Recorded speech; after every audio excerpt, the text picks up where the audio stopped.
और बात चार धाम की वजह से देवभूमि के तौर पर पहचान रखने वाले उत्तराखंड की, जहां धार्मिक पर्यटन को बढ़ावा देने के साथ साथ एडवेंचर टूरिज्म को भी बढ़ावा देने पर जोर दिया जा रहा है।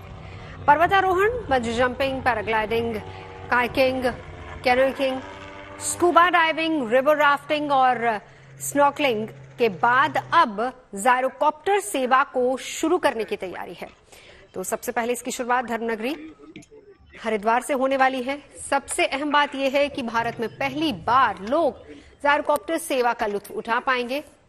हर साल करीब 5 करोड़ सैलानी उत्तराखंड आते हैं और इनमें 4 धाम यानी कि केदारनाथ, बद्रीनाथ, गंगोत्री और यमुनोत्री तक आने वाले श्रद्धालुओं की संख्या काफी ज्यादा है। इसके अलावा गर्मियों की छुट्टियां बिताने के लिए या फिर वीकेंड के लिए या नए साल के जश्न और आध्यात्म के लिए भी देश और विदेश से पर्यटक यहां आते हैं।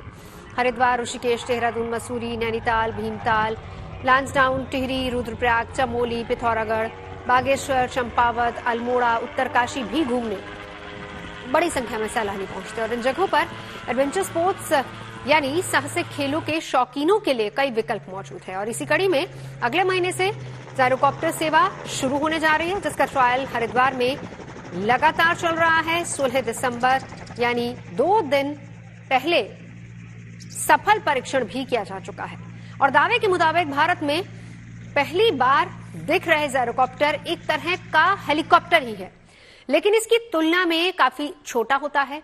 जायरोकॉप्टर दाईं बाईं से दोनों ओर से खुल सकता है। इसमें सिर्फ 2 ही सीटें होती हैं। आगे पायलट बैठता है जबकि पीछे वाली सीट यात्री के लिए होती है। छोटा होने के बावजूद उसमें 2 लोग आराम से बैठ सकते हैं। इसमें सिर्फ एक इंजन ही लगा होता है। जायरोकॉप्टर के रोटेटर अपने आप चलते हैं। छोटा होने की वजह से जायरोकॉप्टर बरसात छोड़कर किसी भी मौसम में उड़ान भर सकता है।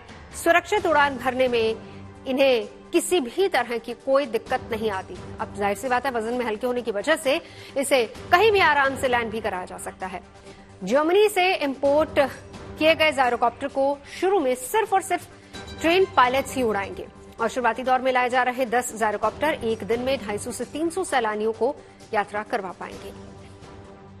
दरअसल जायरोकॉप्टर्स उत्तराखंड सरकार की एक महत्वाकांक्षी योजना है। राज्य में पर्यटन को बढ़ावा देने के लिए ही इन्हें शुरू किया जा रहा है। जायरोकॉप्टर सेवा को शुरू करने जा रही है उत्तराखंड सरकार।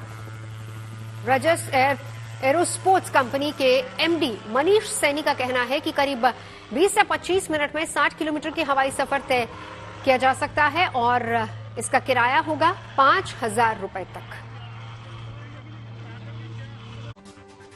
खबरें सच्ची होनी चाहिए, अच्छी खुद ब खुद लगती हैं। Navjot Randhawa signing off. आप सुनते रहिए गुड न्यूज और देखते रहिए गुड न्यूज टुडे।